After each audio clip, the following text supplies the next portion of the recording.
해밍웨이 고독한 바다에서 태어난 문장.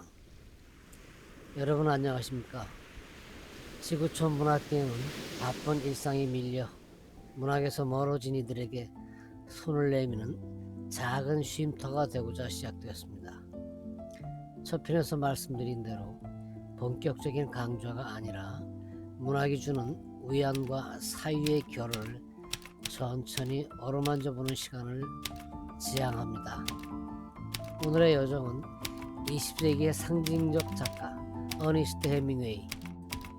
이번 영상에서는 그의 대표작일 뿐만 아니라 20세기를 대표하는 소설 중 하나라고 할 노인과 바다, 그리고 몇몇 단편을 중심으로 고독과 용기, 침묵과 폭발의 흐름이 공존하는 해밍웨이 세계를 함께 걸어가 보겠습니다.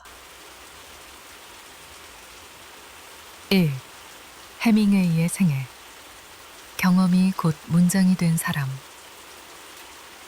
어니스트 해밍웨이의 삶은 누구보다도 격렬했지만 그의 문장은 누구보다도 절제되어 있었다.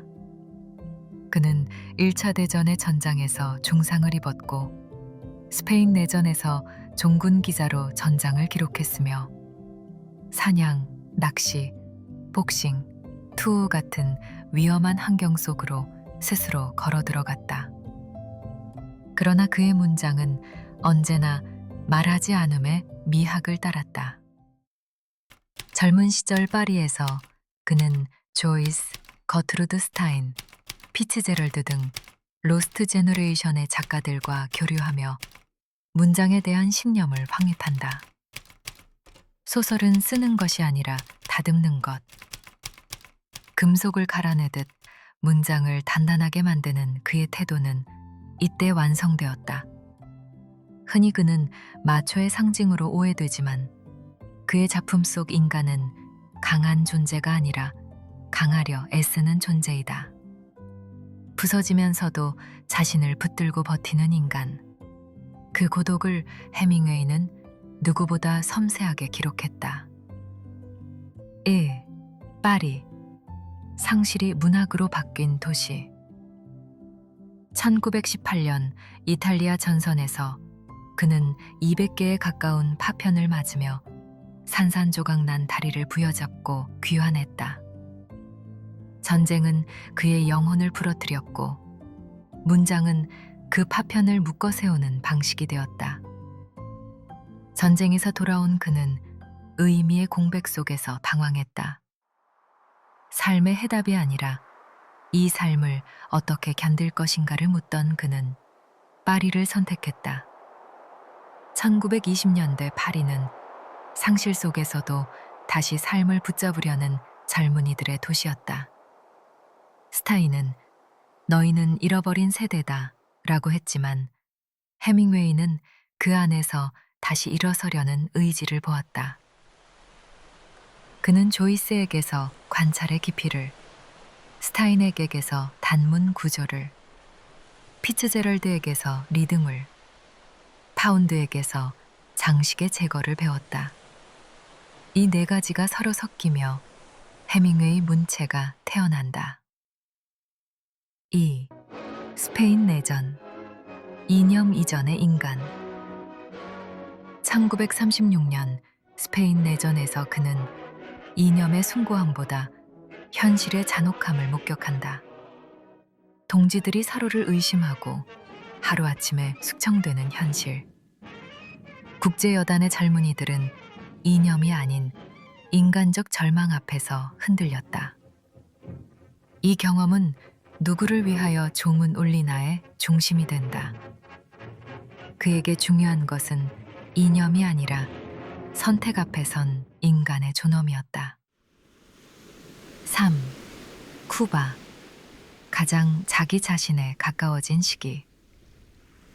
전성기는 쿠바의 핑카 비히아에서 열린다. 쿠바의 바다는 자연의 언어, 고독의 리듬, 인간의 한계를 다시 가르쳤다. 어부들과의 일상, 바다의 침묵, 굳은 살 박인 손, 이 모든 것이 노인과 바다의 산티아고로 옮겨간다.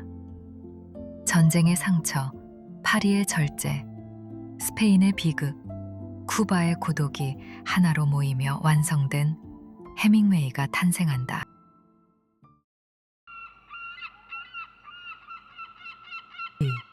빙산 이론. 말해지지 않은 8분의 7의 세계. 해밍웨이. 문학의 핵심은 단순함이 아니라 절제된 깊이다. 그의 빙산 이론은 이렇게 말한다. 작가는 자신이 알고 있는 것의 8분의 1만 쓰고 나머지는 숨겨두어야 한다. 보이지 않는 8분의 7이 작품의 진짜 무게가 된다. 그는 감정 설명을 거의 하지 않는다. 슬프다, 두렵다 같은 말 대신 장을 굴린다, 바다를 오래 바라본다 같은 작은 동작으로 내면을 드러낸다. 말이 아니라 침묵의 리듬으로 감정을 전달하는 것이다.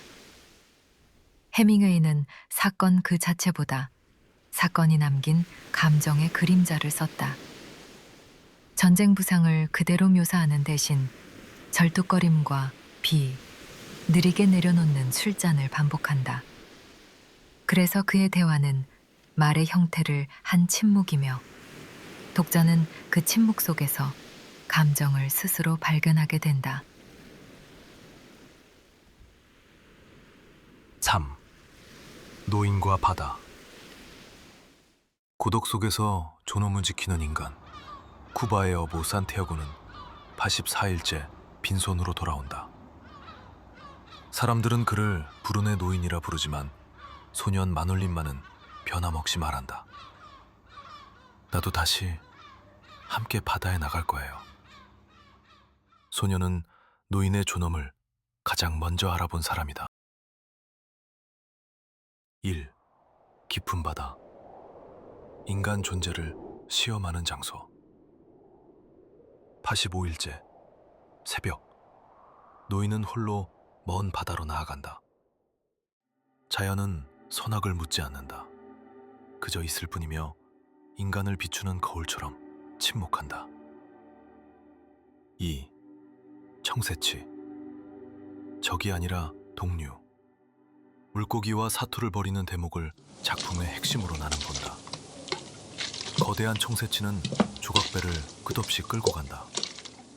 그때 노인은 속삭인다. 너는 내 적이 아니다. 나는 너를 쓰러뜨리려는 것이 아니라 너를 통해 내가 아직 살아있음을 증명하려는 것이다. 이것은 단순한 고기잡이가 아니라 산티아고의 존재론적 싸움의 핵심에 해당한다. 여기서 나는 너를 미워하지 않는다.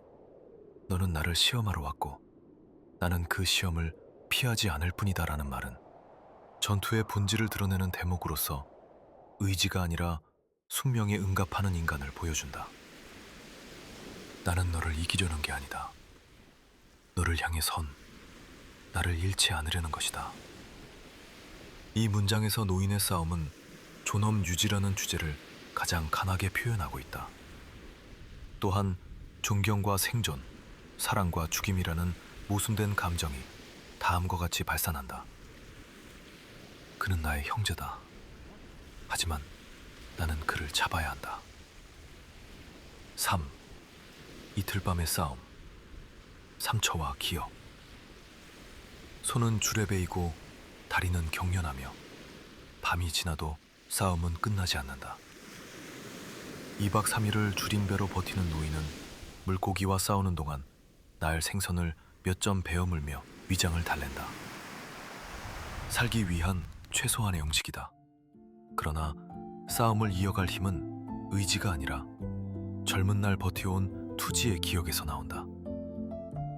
사람은 패배하도록 만들어지지 않았다. 라고 중얼거리면서.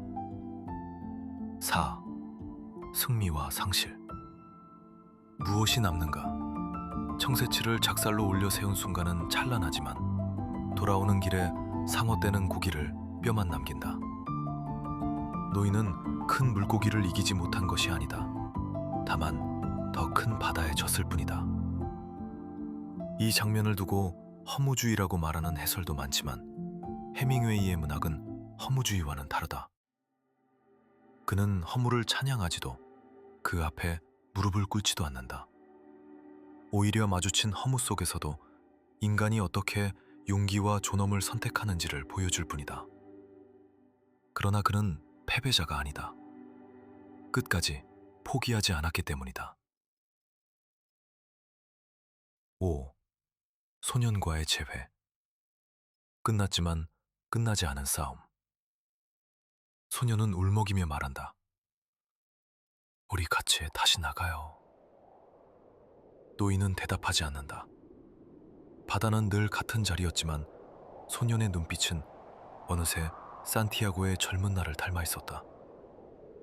패배의 흔적은 노인의 손에 남았지만 패배하지 않는 마음은 조용히 소년에게로 건너가고 있었다.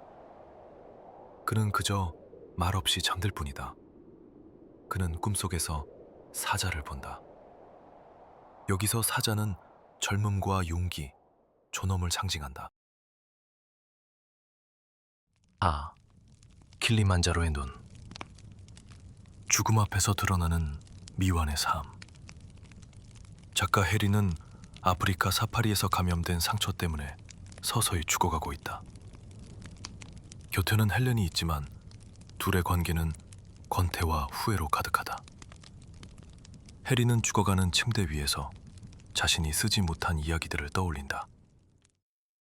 재능은 있었으나 술과 안일함 속에서 진짜 글을 쓰지 못했다는 죄책감이 그를 짓누른다. 핵심 테마. 죽음보다 두려운 것은 살아오지 못한 삶. 해리를 절망시키는 것은 고통이 아니라 내가 쓸 수 있었던 이야기들이 아직 남아있다는 사실이다. 킬리만자로는 해리가 끝내 도달하지 못한 이상 정상이다. 죽음의 순간 그는 자신이 헬리콥터를 타고 산 정상으로 오르는 환상을 본다. 이는 구원이 아니라 마지막 순간에 도달하고 싶었던 자기 이상에 대한 환영이다.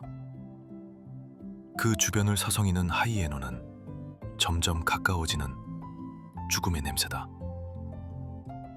킬리만자로의 눈은 해밍웨이의 작품 중 드물게 내면 독백이 강한 단편이다.